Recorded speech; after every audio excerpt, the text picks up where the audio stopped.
Welcome back to another episode of the Bush League Huddle Fantasy Football Podcast. It's been a while. Today we are back and we have a special episode. It's our Breakouts and Busts episode where each of us are sharing our top picks for the 2025 season. So before we dive into it, let's talk about what we mean by breakouts and busts specifically. So a breakout is a player who had a lower ADP or average 2024 numbers who we think are primed to take a big leap forward this season, or it could also be a player who was drafted in 2024. A bust, on the other hand, are higher ADP guys or higher ranking guys or players who put up big stats in 2024 who we think are in for a letdown. So having covered that tonight is not only but Fabio Cirelli, who has the quarterbacks. He'll give us 2 breakouts and 2 busts at the QB position because we're a 2 QB league, of course. Nacc is handling the running backs, 1 breakout and 1 bust. I've got the wide receivers, and then we'll have an organic discussion on the tight ends. Before we jump into it, please like, follow, share, subscribe, YouTube, Spotify, Apple Podcasts, Instagram, Twitter, TikTok, you name it. We're going to be on a little bit of a load management schedule, if you want to call it. 1 episode every 2 weeks for June. And then we're back at it 1 episode a week starting in July with our divisional previews. Fab, let's dive into it. Give me your... What do you want to do? You want to start breakouts? You want to start busts? What do you want to do? I'll go with breakouts first. Let's start with some positivity here. So let's do it. Breakout QB. Breakout QB. So I was like full on. I'm like, yeah, this is the guy I want to do. And then I saw your little, okay, players under 28 years old. Okay, so this one can't be a breakout. But I'm gonna give him as an honorable mention later on. My first breakout is actually Michael Penix Jr. So he's the quarterback 100% for Atlanta, and we saw what we did in the very small amount of time that he had in those 3 games where he ended the season where he was going full on. Listen, excellent offensive weapons. Zach Robinson is the OC. We spoke about him last year too, but now it's another full off season, in that offense, right? So, and he also spent 5 years with the Rams. So the guy comes from a very good offensive coordination stock, in my opinion. Like I mentioned, he only played 3 full games, and fantasy points wise, it went from 7.4 to 12.2 to 26 to end the season. So I think That's he the has game against the Redskins? Yeah, against the Redskins. That's right. So I think We're starting Michael strong. Penix Jr. has excellent weekly QB2 upside. Season long, I think he also has top 12, to be honest with you. I think more like towards the fringe, 12, 13, 14.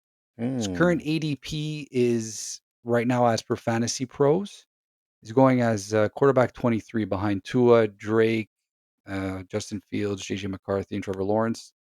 I would take a flyer, especially as my QB2, on Michael Penix above all those guys and draft him very early, like not very early, but I would see him. I would be very comfortable drafting him as like the 16th or 17th quarterback off the board, and definitely not a quarterback 23. Question for you, if Atlanta struggles and comes out of the gate, call it 1-5, do you see an avenue where they turn back to Cousins knowing that they have all that money behind him? Or do they just ride the season no matter how it goes, roller coaster?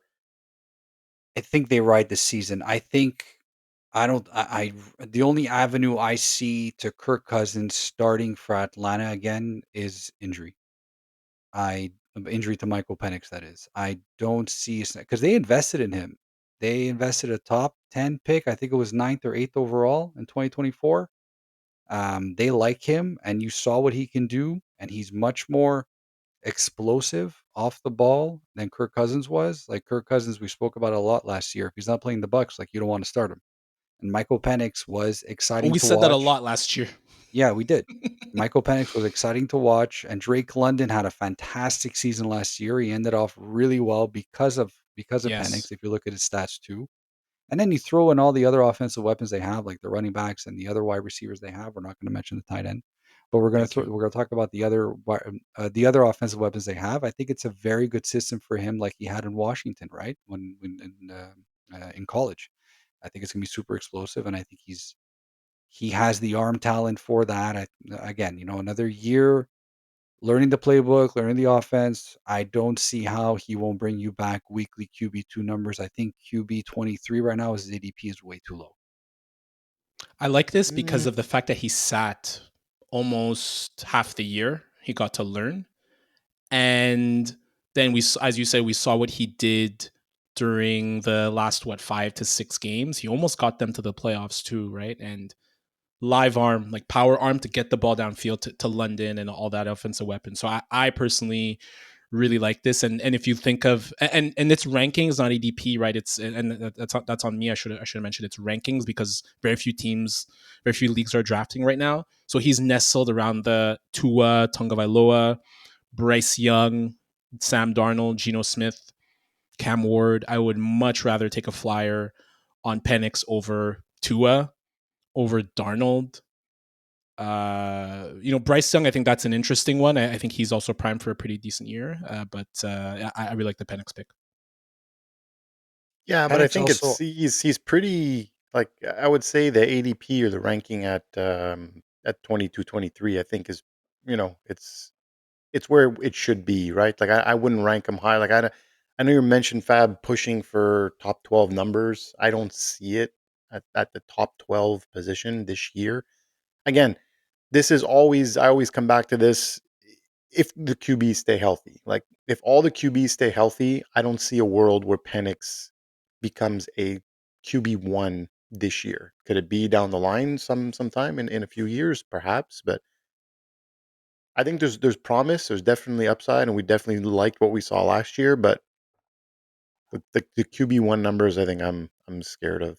well, to be fair, QB1, I was talking about QB number 12 overall. Like, I don't think he's going to Yeah, crack yeah, the top 12. 10. No, that's what I meant. I don't see him cracking top 12. Is what I'm saying. He also has a lot of rushing upside, right? We forgot about the last game this season. He had some decent rushing yards, and he ran one in for a touchdown too. So I think there is that upside that exists with him that might not exist with other quarterbacks in that same spot. Like the ones we just mentioned right now. And whenever you have a quarterback with rushing upside, I think it does definitely raise the ceiling for them and also gives you a pretty solid floor. So no, I like Michael Penix in 2025. Very comfortably, we'll be drafting him if I have the chance to as a safe QB2, and I think he's going to be. I think he's going to be giving a lot of solid weeks with some solid numbers. Who's your second breakout, Fab? Well, you mentioned him, Roger. Bryce Young. I had a feeling. Yeah. Yeah. Listen, continuity is key. You're staying in the After, NFC South. yeah. After the benching, Bryce came back in week 8 and played very well until the end of the season. So I was going through some of his numbers from last year. It was actually pretty astounding. 9 of those 10 weeks in the remainder of the season, he had a top. There were top 20 finishes. 4 were in the top 15. Week 18, he totaled 36 points. Was QB number 1 overall. He added 6 touchdowns with his legs after the Week 11 bye. Carolina have drafted weapons for him at all positions. Most notably, your boy Nacc, that Troya. Current ADP right Troya. now, current ADP is 24, which is way too low. Another guy that I think has a lot of top 15 potential, very safe, weekly QB2 with a lot of, I think, some QB1 upside. And the 6 rushing touchdowns after his week 11, by all 6 of his rushing touchdowns, they came after week 11. So there is some, again, you talk about like, having that upside, having that safe floor and that higher ceiling. Bryce Young is another one of those guys too. The fact that they invested in all those weapons, Bryce Young is another guy too that I would definitely take a flyer on before the other quarterbacks that I mentioned earlier, like Tua, Drake, Fields, Trevor Lawrence to a degree as well. That just So you're going seems him before Drake May Trevor and Lawrence is Fields? who Bryce Young over Drake May. Yeah, and Fields? You just mentioned Fields. Yeah. That one I would strongly disagree with that.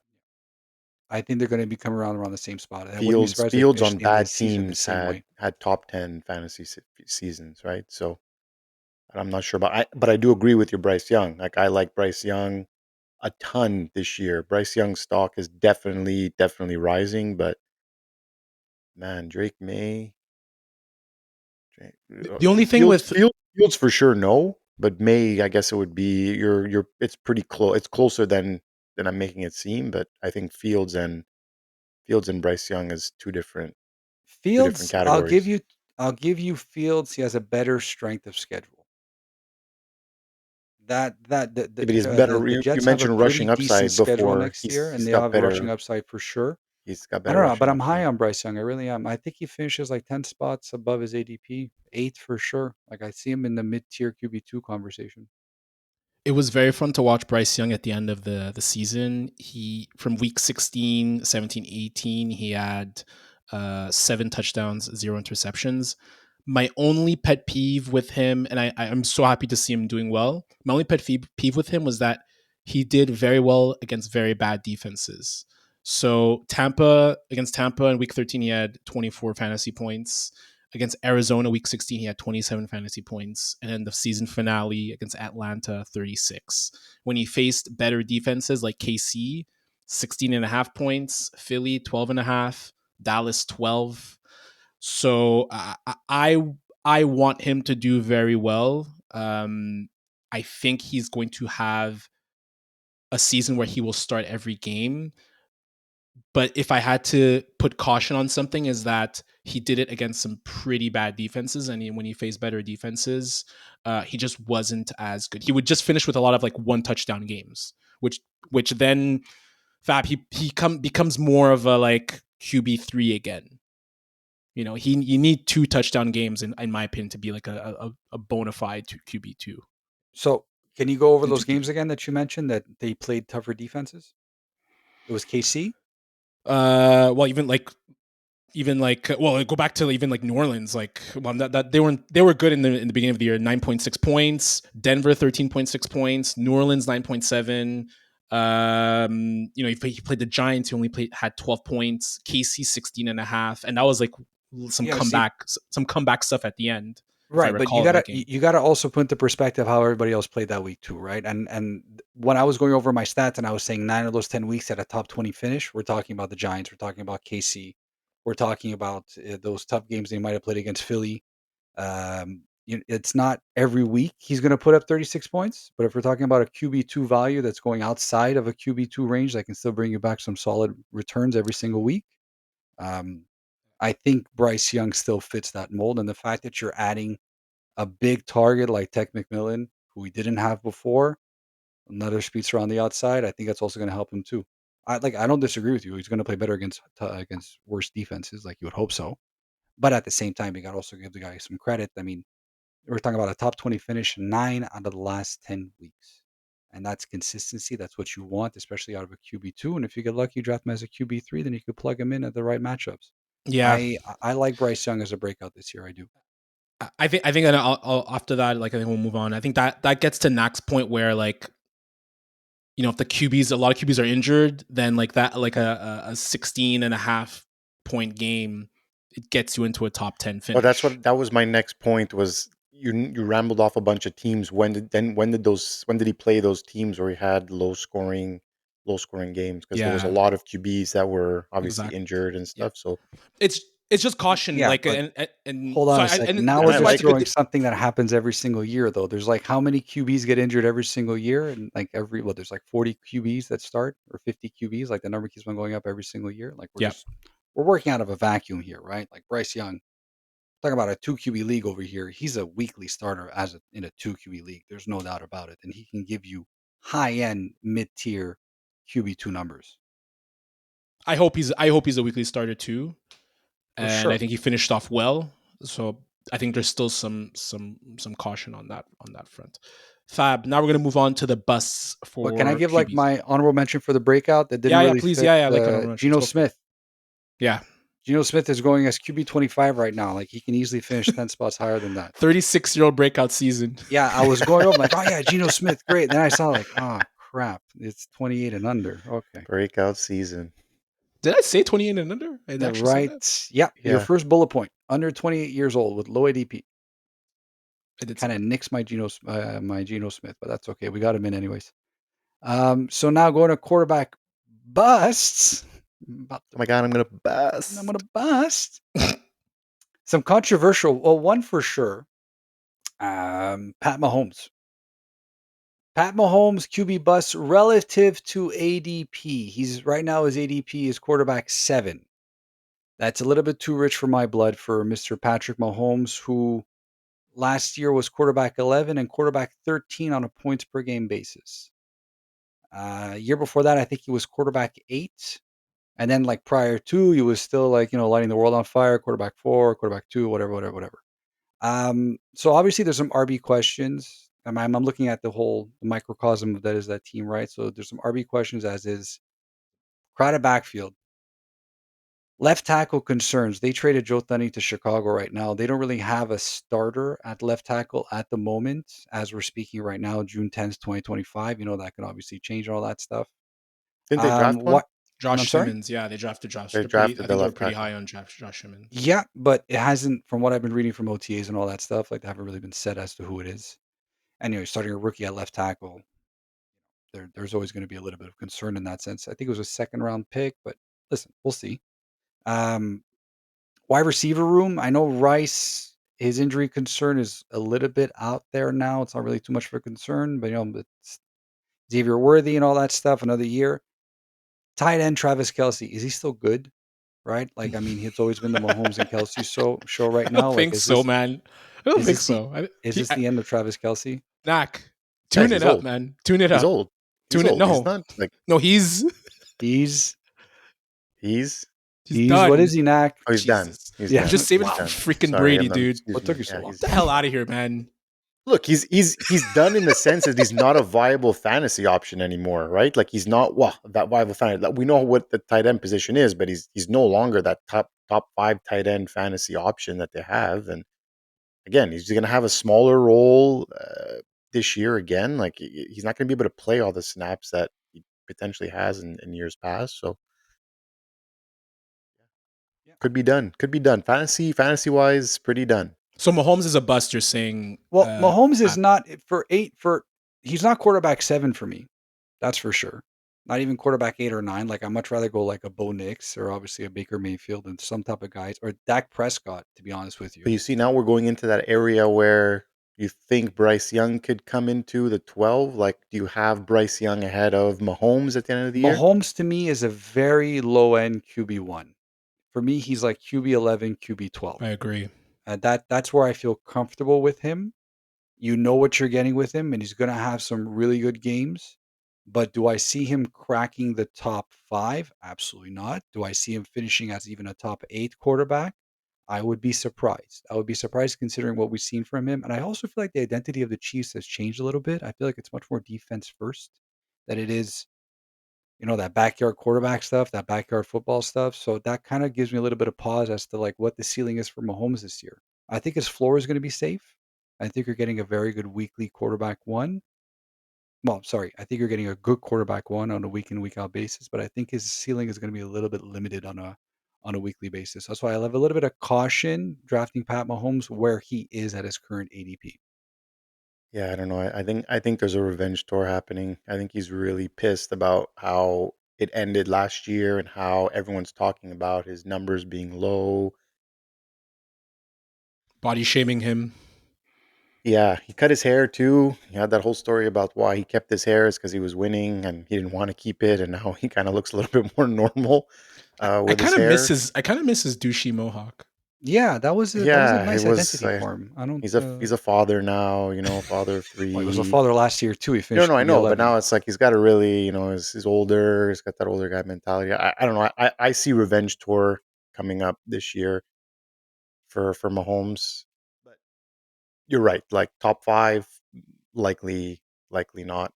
Um, I Honestly, would you look at the say top 5 pretty. quarterbacks. You look at the top 5 quarterbacks of Allen, No, Jackson, a top 5, Daniels, 100% Hurts, he won't. They Burrow. all Like, run. I don't see They all any one run. of those guys slipping for Mahomes to jump in. No, I don't. He has to throw 50 touchdowns Yeah, exactly. to get to there. So I don't think he will either. It was a tough watch with him last year. Sometimes, like fantasy wise, Yeah. it was Yeah, a of very course. tough watch. Of course. Second bust for you, Second Fab, at the QB bust position. is Tua Tagovailoa, the often injured judo champion of Miami-Dade County. I think the party is over for McDaniels and company. He's being drafted right now as low end QB2, but I'm out on Tua if I can help it, to be honest with you. I think the injury risk and bad play at the end of the last season kind of ruined it for me. There's a lot of question marks too on that offense from like Jonnu Smith might get traded and all that. And I think a lot of touchdowns that Tua had last year came because of Jonnu Smith or vice versa. There's a whole thing going on with Tyreek Hill. Is Waddle ever going to make the jump into what we expect him to be? I'm not sure. And I just feel like, like especially from like and I don't want to hate on Miami all that much, but it's a thing when you need players to perform during fantasy football playoffs, right? Which is like week 15, 16, 17 or whatever it is. So you have players like Tua and who typically don't play well in colder climates and don't play well at the end of the season when the temperatures get colder. You can't rely on this. You can't rely on it from a fantasy football perspective. So I just think that kind of nixes me ever drafting Tua, like apart from my QB3, like There's as a a lot of backup. injury-prone players on that team, I have to say. Like, There's also because that. there's Waddle, who's always good to miss a few games. There's Tua, that's always looking to miss a few games. Achan Achan misses also a few gets games. injured, misses a few games. So, and I think you're right. I think when it comes down to it, it's the end of the season when you need these players and they're not there for you, right? So, yeah, I don't know. I think I'm with you here. I'm down on Miami offense this year. Like, it could go well at the beginning of the season. It usually does. It's warm weather. Play a lot at home in the shade where their opponents are in the dead sun, and they win games. But Yeah. at end of the year, to your point, we always see them kind of crumble a little bit, and the fantasy players are not there when you need them. Quickly, guys, out of all the 4 QBs that Fab mentioned, would you take Aaron Rodgers, newly signed with the Steelers, over any of them in I think I would fantasy? take him over Tua. I think I would take him over I Tua. would probably take him over Tua as well. Penix and Bryce Young, I think there's just too much promise, and I'm not taking Mahomes over. I'm not taking Rodgers over Mahomes. Like, I still view Mahomes as a top 8 and top 10 for sure fantasy QB. So I don't see Rodgers cracking the top 10, even top 12, maybe not even top 15. But Tua, like, again, Wow. with the missed time, like, it's the time that you miss, right? Man, I don't know, Rodgers maybe was top. He was 15th last year with the Jets, and he did turn it on at the end of the year. I Similar think he had type more. of I think he had more. similar type He of had more. offensive You're right. talent around too. He had more TDs than Mahomes, I think, last year. Finished really well. Yeah, Fab. Last point, and then I we'll do move have on an to running honorable backs. mention. I don't know if I'm allowed to have 3 of each, but it is what it is. Too bad. Just Jordan Love. Jordan Love right now going as quarterback 16. I think he's exactly where he needs to be, but I'm not very high on Jordan Love, to be honest with you, next year. Just from the fact of, like last year, we expected him to break out. He didn't. Green Bay has a very tough schedule this year and a very tough division, a lot of outdoor games. And whenever there's a lot of outdoor games, they typically lean a lot more on the run game, which is why I'm higher on Josh Jacobs. Last year, Josh Jacobs had 301 carries. I can see that being another thing this year, too. So, yeah, that was just like in that area of the QB 14, 15, 16, 17 area. I would not try to target Jordan Love if I could. I spoke about a few guys earlier up that I would probably have a conversation about picking over Love. Like you're talking about the Dax and the Herberts and the Strouds of the world. Actually, they're going around the same time. Yeah, Love to me is I wouldn't feel great about it if he was on my team next year. yeah, we gotta see what he does. What they do at the wide receiver position with Golden, they needed to improve that Yeah, position from externally, but also internally, as we all know. And just his mechanics, man. Like the previous year, all the like the back foot, the off his back foot stuff, like flicking it up was nice to see, but it did not work last year. So I still think he's gonna have a good career, but I would agree he's more of a I need to see it to believe it in terms of how I think he'll have like a bounce back season. yeah, and I feel like in that playoff game versus Dallas a few years ago or 2 years ago, that's it. That was his coming out party. We're all super hyped about him and all that stuff in 2024, and it just kind of fell flat a little bit. I feel like, and Well, he was amazing against the Niners, and they should have They should have beaten the Niners too. So like even there was the hype was even higher after that. But yeah, I would agree with you. That'll do it for the QBs. Nacc. We will go with the running backs now. What do you want to do? You want to start with the busts or breakout? I'll start with the breakouts. Do it. I did it a little differently. I went basically the 2024 draft class in their second years. So I'm gonna take some of these guys. Um, I have two for the breakouts. I'll just take I'll do one quickly because it's a kind of an obvious one. I know I've been talking about him a lot, and it's like the easy pick basically. Bucky Irving. I know right now his ADP is 7, running back 7. I know I've been saying that he's pushing for top 5 and if not top 3 finish this year. Coming off almost 1,200 yards, 8 touchdowns, 47 receptions for another 400 yards, league high 5.4 yards per carry, and it was the third highest for a rookie with 200 plus carries. Um, yeah, averaged 5.8 throughout the year, and finished, like I said, he finished RB7 last year in his rookie season in PPR leagues. So if it wasn't for, I think he was from weeks 10 to 18, if I'm remembering correctly, he had over 16 points per game in 7 of 8, and it was only snapped when he had that little minor injury. So I'm looking for him to. I think they're going to unleash him this year, and White takes a massive backseat. So what Nacc, what you're saying is by taking a player who finished top 7 in running back fantasy last year, saying that they're a breakout. You're, to me, that's basically saying you think he's going to finish top 3 this year Yep. as a rookie. Okay, Yep, that's where my head goes. so that's pretty bold. Yeah. Yeah, I don't know I if I just agree with you. I don't know if I agree with you. Like I love Bucky Irving too. I don't know if I agree with you necessarily. You'd have to see a fall off from a Saquon or maybe a Derrick Henry or one of Gibbs or Bijan just doesn't live up to it. But I love Bucky Irving. Watching him play is extremely fun. yes, it was. I think I did have him last year. I picked him up. You did, yeah. You did. It was a Yes. fun little ride that we had. I think he's right now he's ADP 8, ADP 8 behind Henry, McCaffrey, Achan, Genty, Barkley, Gibbs, and Bijan. Fab. But I still think he has a even better year this year.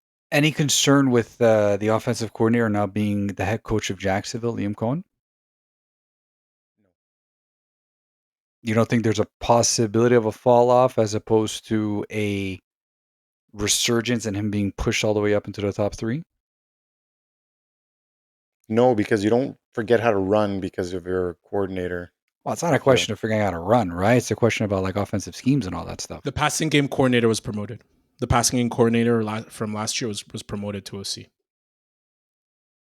I have no issues because he had 50 receptions for 400 yards as a rookie, and he didn't start at the beginning of the year, right? So maybe that number jumps from 47 to 60, and that passing number jumps from just under 4 to maybe 550 or 600 touchdowns. He had 8. I'm forecasting definitely double digit touchdowns next year for sure.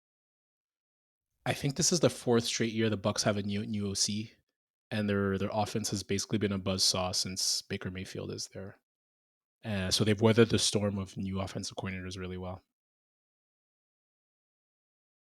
You got a second breakout? Yeah, so Nacc, at the running back position? my second breakout is another running back who was drafted in 2024 by the name of Ray Davis. Oh, Yes, that's yes, yes, spicy. yes. Yeah, we This have makes a lot of James I sense. like Cook, that. who did show up to mini camp, to everyone's surprise. I think he was more of a hold in than completely holding out. I guess he didn't want to lose out on. I think it's like 30K a day or 15K a day that they lose out on, and he's still on his rookie deal, so no use Well, no use losing money. he, But he knows he has no leverage. He needs to show up to OTAs. It's a smart move, and we're not going to jump well, too I mean, much his into this. leverage But is he scored 18 touchdowns last year, so 16. He scored 16 touchdowns, which is like 14 more than his average. 18. I think he had 2 receiving. yeah, he had 2 receiving. It was 18. I like James Cook, but You gotta put your feet back on the planet, my friend. You ain't getting 15 mil a year. Anyways, Ray Davis. Ray Davis. So he did quietly have a solid rookie season, 6 TDs and nearly 650 yards from scrimmage, and James Cook really didn't solidify himself as like the red zone guy, right? Plus, like Josh Allen takes a lot of like the red zone kind of away as well. That you kind of lose a little bit to Josh Allen, but um, James Cook didn't play all that much in the red zone. It was a lot longer runs that he was scoring with, if memory serves me right, in short yardage and stuff like that. And Davis was decisive as a runner, and his ability to catch the ball gave him a good shot at a bigger role. And I think if Cook underperforms, doesn't show up, or gets injured, Ray Davis, I feel like, is in line for a huge breakout. I think he's right now he's ADP 50 for running backs. So anything happens with Cook, like he shoots right up the table, and I think he has a good chance to break out this year. I had to fact check you, Nacc, but he had 11 red zone touchdowns. Cook. So he Goal was. line, goal line. Sorry if I didn't Oh mean to say yeah. I meant So like goal line. got it. Yeah, yeah. But that's fair because he's the type that will break a longer run in the red zone. Ray Davis had monster game Monday Night Football against the Jets. I think we all remember that because we were yes. recording during that game. Yeah. He had like a really big run, and he also had 3 catches for 55 yards. I owned Cook throughout most of the year last year, so I kind of felt like I had to own Ray Davis, and he was in the mix quite a bit. So I personally love this pick as well. Even if Cook ends up showing up, which he probably will, or gets re-signed, I think Davis can really sneak into a potential flex play. So I fully agree with you, Nacc. I think this is a great call. Who do you have as your busts at the running back position? So my bust once again is also a running back who was drafted in 2024. This one in the 5th round. It is Tyrone Tracy Jr. Mm. So although he was ranked as an elite explosive with elite explosive runs, and he missed and missed tackle rate. However, he did lose 5 fumbles last year, which is very costly. I think that was third among all running backs last year, and he obviously didn't start the season. And they did draft a guy by the name of Cam Scatabo in the 4th round, who's definitely going to threaten for some target share. And there's also a very huge committee concern with Singletary still being on the roster. Mm-hmm. Now, no guarantees. I guess he's there outside of camp, but I guess look, it is also OTAs, but he has been seeing the first team reps, Singletary, that is. So again, there's a bit of a concern. Currently going ADP 32 among running backs, so I feel that's a touch high. And with Scatabo entering the fold, I think he could finish out of the top 40. Fab, Yeah. what do you think? No, I agree. Listen, it's going to turn into a muddy backfield now, and they drafted Cam with the expectation that they're going to play him, and they're probably going to have, they're probably going to go back to that running game of old, right, where they had Brandon Jacobs and Ahmad Bradshaw, where you have guys that have different skill sets but can still be super effective in that backfield. I think that's what they want to get to. Giants, obviously, and obviously I've been reading a lot about it, but they definitely want to have more of an identity this year than they had in years past. I think Cam adds to that because the guy just runs over everybody. I So think the I identity is going to be moonballs. No, yeah, well, Oh God, kill me. potentially, but as long as it's wins, I don't care. Anyways, Yeah. no, I don't. Anyways, good. Let's not start. Yeah, Tyrone Tracy going as 32. I think you said, Nacc. yeah, That is very rich. I would agree. We're 32. That's he's going before Travis Etienne, Najee Harris, Javante Williams, Ramondre Stevenson. There's mhm. also Tajay Spears, Rashad White. Obviously, he's going before Scatabo, Eckler, Rico Dowdle. Also, a guy, Ugh, Ray Davis, we just spoke about. So who's at 50. So that's a there's quite a murder. few That's a guys. murderer's row. Yeah, Yeah, That's it is. awful. he's going just below Like Brian Robinson's going before him, Warren, Caleb Johnson, and Quinshawn Judkins are going right before him. Yeah, you definitely got to move him down a few pegs. I agree. I wouldn't take him at that spot, but it's going to I be see something to watch, Scatterbo. though. He'll probably be able to give you some weekly RB3 numbers if it breaks right, but you can't rely on him. That's for sure. I feel like Scatterbo takes over at the goal line. Like he's going to vulture It's a lot of possible. Yeah. TDs, like in red zone and goal line. Guys, Scatterbo had 45 catches at ASU last year. Like Yeah, he's he no could take slouch, over man, at in the third passing down. game. Plus, like they might value him more, right? They invested a 4th round pick in him. Like, what does that tell you? That you got a running back last year in the 5th. He played decent. He had just under 1,000 yards, I think 800 something yards. He had 5 touchdowns. Look, again, it's the 5 fumbles that really stand out. And then they go ahead the next year and use a 4th round pick on a running back. So to me, it tells me that they really like Scatterbo. And look, it's either going to be a messy committee, and I don't know. I don't see it kind of. I don't see him. I don't think that. I think 32 is just too rich for me at this point. I agree. And then just quickly, special mention bust is going to be Audric Estime, R.I.P. Yeah. today with the signing of J.K. Dobbins, who everyone are now saying that he might push R.J. Harvey for the starter at the beginning of the year. But Harvey's is going to see a lot of the ball, and I think that spells the end of Mr. Audric Estime in Denver, in my opinion. Nacc, just do you have a quick word on Nick Chubb? Nick Chubb to Houston while we're on the running backs. Nick Chubb to Houston, another running back committee, another situation that's most likely to avoid in 2025. Again, I didn't like Mixon last year. He started off really well and then really tailed off. So running back again, getting a year older, tailed off. Chubb coming back from an injury. So now you've got two guys who like you're not sure about. Chubb is not going to see any passing down work, so you figure that he's probably going to get to see some more early, like the early down stuff, just like he did in Cleveland, first and second down, and then you'll have, then you'll have Mixon on third down. Maybe there's Pierce that's still there. I know they're not really high on him anymore, but it's a Yeah. backfield that's just it's just that there's a lot in there. But again, we've been talking about this. We've been seeing this more and more on how teams are going that two running back system. So getting one of those guys, those three down backs or those workhorse backs is going to be a real plus because you're going to get stuck with these backfields that are splitting a lot. Yeah, Mixon started so strong last year, and then he really tailed off. Yeah. And I think you're starting to see age wear on him. So it's to your point. I think it was the right call to sign Chubb and spell him a little bit. So I'll move on to the breakouts and busts for wide receivers. So I'll try to do this a little bit quickly. So first wide receiver breakout I have is Josh Downs. So in 7 games with Anthony Richardson, he averaged 6 targets, 3 receptions, 48 yards, and 10 fantasy points per game. In 7 games with Flacco, he averaged 10 targets, 7 receptions, 66 yards, and 15.5 points per game.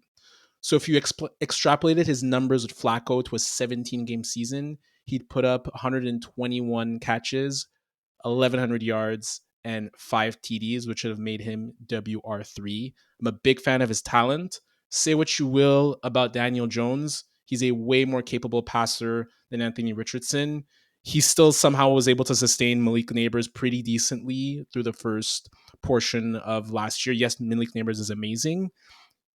Absolute like WR1. I'm not saying Josh Downs is that, but Downs is a 3-level wide receiver. He could run a full route tree, has really solid hands, and 400 yards after catch, and 40 first downs. That both led the team.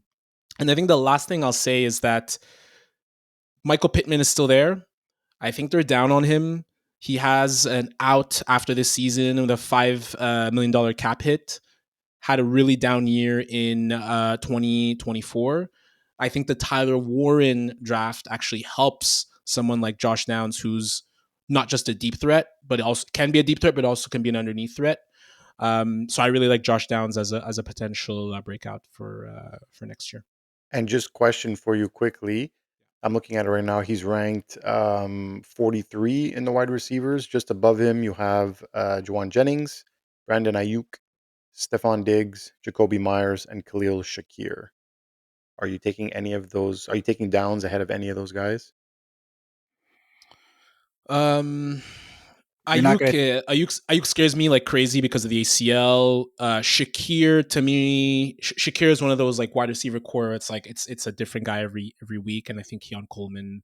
I would think where they drafted Keon Coleman, they want him to become the guy, and they just signed Josh Palmer. Juwan Jennings is the one that would be tough for me. Like I know Fab is a big Juwan Jennings fan. I am as well. I actually thought of putting Juwan Jennings instead of Josh Downs because I think he's going to be the Niners WR1. So I'd have a hard time between Jennings and Downs and Nacc. I would have to say, but for sure over Shakir, for sure over Ayuk. Diggs, Myers. Sorry, Diggs and Myers as well. Myers and Downs are very even. I like Downs a little bit more because he just has a bit more juice than Myers.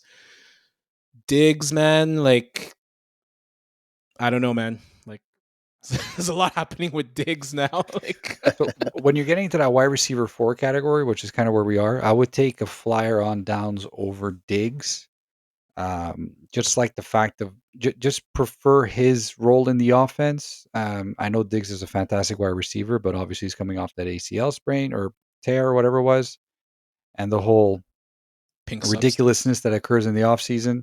I would be very hard pressed to take Downs over Myers. I'll be honest.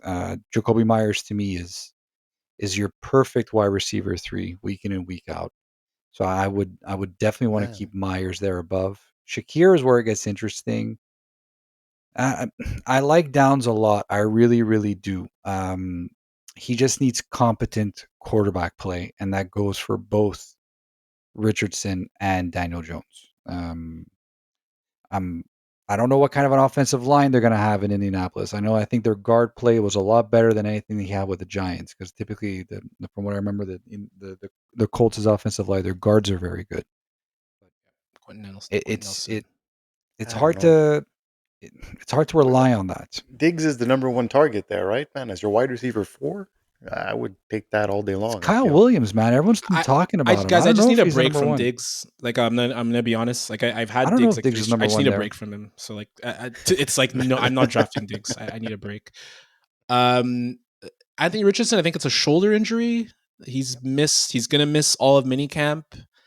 And it begins. He may miss some of training camp. They're like saying not good. The hope is, oh yeah, of course he needs these reps, man. Like this, if there's anyone who needs these reps, it's him. That's what they're saying on McAfee. Exactly. Yeah, he said the exact same thing. Like this guy needs this. This guy is the one who needs the reps. Like that's what he's been missing his whole life, right? I mean, like imagine he's injured for the majority of the season, and it's a third year in a row that this guy has just not seen a single lick of any football. It's just ridiculous. Like it's. Yeah, it was honestly, like, again, say what you about Daniel Jones. It was a fantastic signing. You're getting a starter quality player. It was a very smart signing. The Colts are better with Daniel Jones starting than Anthony Richardson. Totally. Because he does bring. So happy this podcast is being recorded.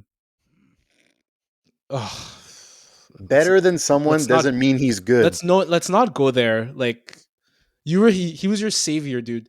Honorable.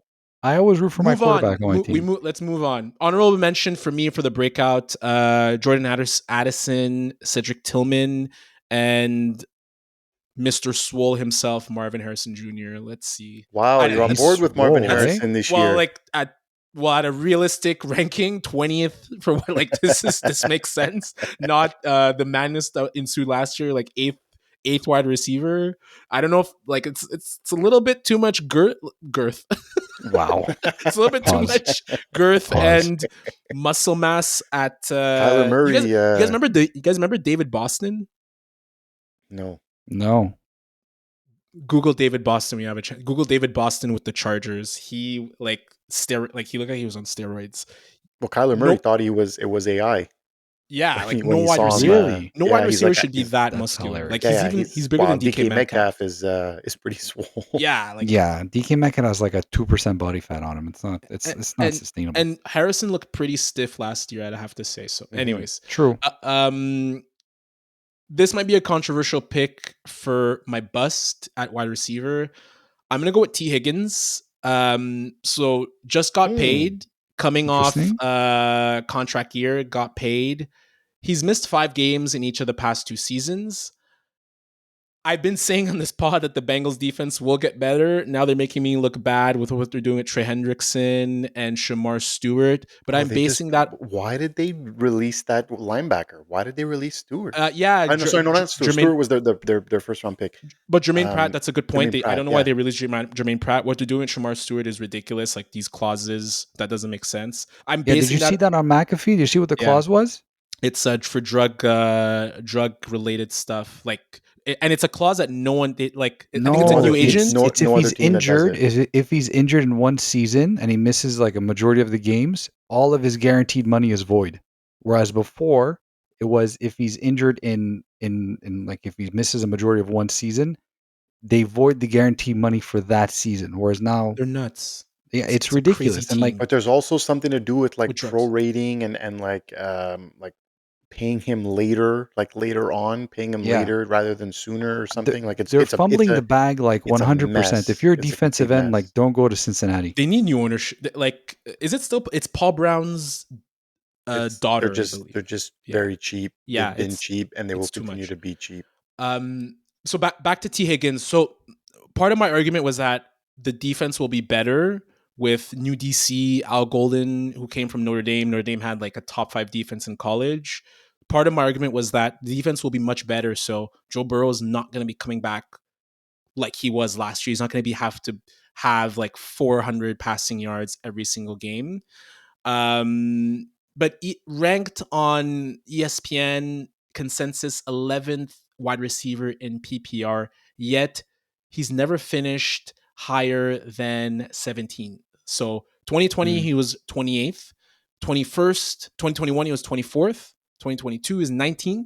2023, he was 51st. And last year was his best season, as mentioned, 17th. So 11th wide receiver to me is like basically it's a borderline WR1, and Jamar Chase is still there. Like, so I like the player. I'd rather take him at a value, but to take him basically in the like what we're saying is potentially first round, high second, crazy to me. Yeah, Fantasy Pros has him as ranked as 13. Yeah, and I still think that's too high. Yeah, and he's ranked he's ranked before like Devontae Adams, who I don't know why people aren't talking about him more, right? I mean, I think Adams is gonna have another fantastic year with a great quarterback play. No, I agree, Raj. I mean, T. Higgins, it's a little bit too rich for my blood that high. Again, not necessarily a bust, but definitely you're not going to be getting your value back for where he's going as far as drafted is concerned. And he's injury prone. He's going to get injured again. Well, that's the thing. If he misses, if he plays like 12 games like he does, that's a bust to me. Like, you're gonna be happy with that like 140-yard game like he had against Denver. Like, that helps you for 1 week, but it doesn't help you throughout the season. So, honorable mentions. I had AJ Brown as an honorable mention. Like it was a tough watch last year. And I think they prioritized the run, and TBD on the relationship with Jalen Hurts. And as much as we liked him and we talked about him in the ranking show, I feel the Ladd McConkey stuff is going a bit too much. Like, even I don't know if I take him WR1 either, and he's being talked about as 11. WR1. He's Fantasy Pros 11. That was really shocking. That's right in line for me, my friend. Let me tell you. I see him at 11 is perfect for Ladd McConkey. Perfect. He has to have an Amon-Ra St. Brown season. He's going ahead of I think that is JSN, possible. T. Higgins, Garrett Wilson, Tyreek Hill, so Mike Evans. Would you take JSN over Ladd McConkey? With Sam Darnold throwing to him? Yeah, I think I would. That's a. But don't forget Cooper Kupp is there. I'm not saying Cooper Kupp is going to be like. Why are we saying like, oh, Sam Darnold throwing to him? Like Sam Darnold he looked good last year. Yeah, he looked good up until like the last 3 weeks of the season, and then the old Sam Darnold came around. And if you look at the contract that Seattle gave him, it's not exactly indicative of a lot of confidence either. It's basically a 1-year contract. Okay. I think the running back class this year is really strong. It's more of a like I'm probably just taking a running back over Lad McConkey or like some of the wide receivers at that range, like Yeah, a like that. Yeah, I would like a agree there Josh too. Jacobs, Jonathan Taylor, Chase Brown, Derrick Henry, like those guys were going to be all in that range. But like again, not Fab, like he has to have like a massive like again Amon-Ra St. Brown type season. I don't know if that's the case yet. Last year he finished as wide receiver 13. Like, I'm not saying he's going to catapult himself into top 5, but to go up a few spots is not crazy. Yeah, we'll see Anyway, with the that's my addition of. opinion. Listen, that's why we're 3 people on the podcast, and typically you guys never agree with me, and that's fine. It's to your own detriment, clearly. But Well, it's more again addition of Mike Williams back, okay. Right. Trey Turner, Trey Harris. Sorry, Trey Harris. Trey Harris, I'll give you. That's interesting to me, but I think that just opens up the offense more, though, in my opinion. I think it just allows for more. Because and Quentin Johnson or Mike Williams, or sorry, I meant A or B, whatever. They don't really, they're not the guys. They're not there. They're just depth players, and I think that's why they went out and got the drafted for Trey Harris and with Amara Hampton. It's I don't know. crazy. I'm a little more excited, I suppose. I'm looking at his fantasy points last year, and like, how the heck did he finish 13th? Had some solid games, but there was a lot of like duds there too. Yeah. 3.6, Yes. 5.9, Yes. 6.3, 7.1, 6.2, 8.9. We had him in. His end of the year was very solid. He had double digits in 1, 2, 3, 4, 5, 6, 7 straight to end the year. Yeah, I think that's a little bit more indicative of how that could translate into next year too, right? At least we had him in love and hate. I think a lot, both of them equally last year. Yeah, we did. We overdid it with him. Ladies and gentlemen, that'll be it for today's episode. Please, as always, follow us on social media, Instagram, Twitter, TikTok. Follow us on Spotify, YouTube, and Apple Podcasts. We'll be back again in a couple of weeks with more off-season fantasy news and notes and analysis to prep you for draft season. On behalf of Fab and Nacc, I am Raj, and we will see you next time.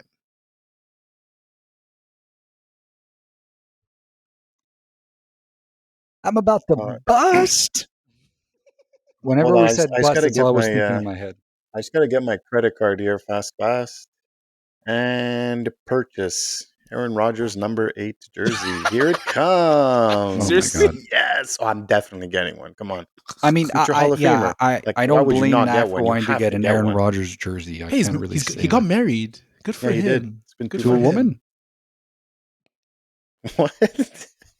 He's gay now? Goodbye. Bye, everyone. Thank you. Goodbye.